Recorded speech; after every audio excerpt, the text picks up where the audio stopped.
Emily was 8 months pregnant and not a single person knew. We were entangled in the web of lies we had woven, and in an instant, our lives came crashing down. It was June of 1999. It was the first time I ever laid my eyes on her.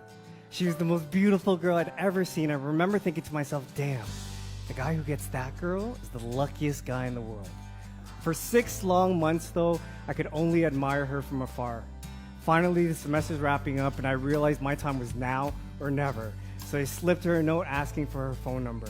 As I watched her scribble something back, my heart was literally just beating right out of my chest. I could only think of the worst case scenario. Instead, written there in beautiful handwriting was her phone number. We exchanged many calls that lasted all night through to the early morning, and with a little bit of magic, we began dating. And that was just the beginning of our journey together. 1 year later, Emily was 8 months pregnant and not a single person knew. It was her best kept secret, but also the worst kind to have. Emily was small and wore big sweaters to cover up the bump. We were young, naive, and clueless teenagers. We had some of the toughest conversations of our lives during this period. It didn't get any easier from there, though. We made the very difficult decision to put our unborn son up for adoption. We had several meetings with the local adoption agency, meetings where we sifted through profiles of potential parents. A couple of strangers would be reaping the rewards of our unplanned pregnancy. They would be happy parents, and we would not be parents. At 19, a part of me felt light, relieved from the pressures and responsibilities, but the other part of me felt very heavy. I was weighed down by this deep sense of guilt, shame, and regret.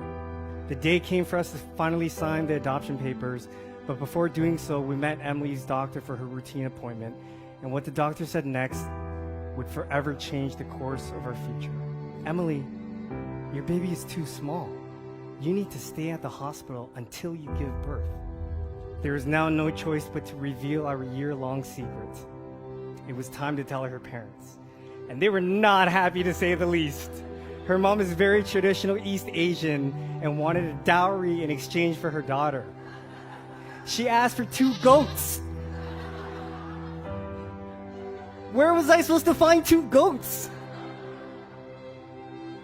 Ultimately, with the love and support of our families, we decided to keep our son. We would be happy parents after all.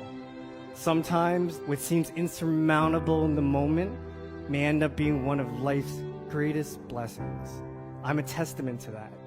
17 years ago, I was scared and I doubted myself every single day because I wasn't sure if I had what it took to be a good father.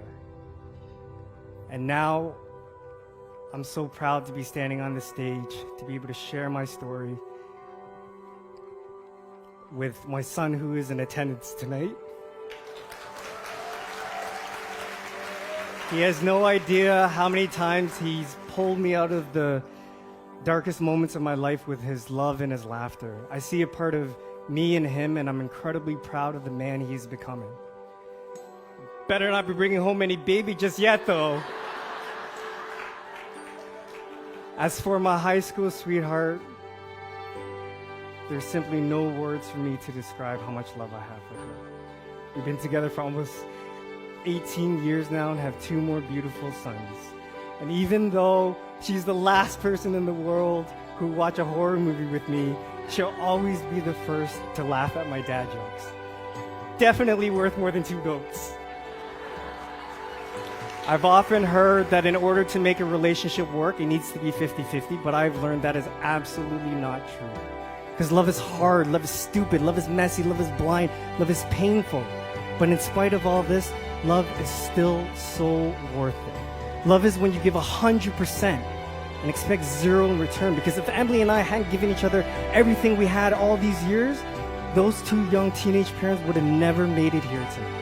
Almost 2 decades ago, remember when I said the guy who gets that girl is the luckiest man in the world? Who would have ever thought that it would be me?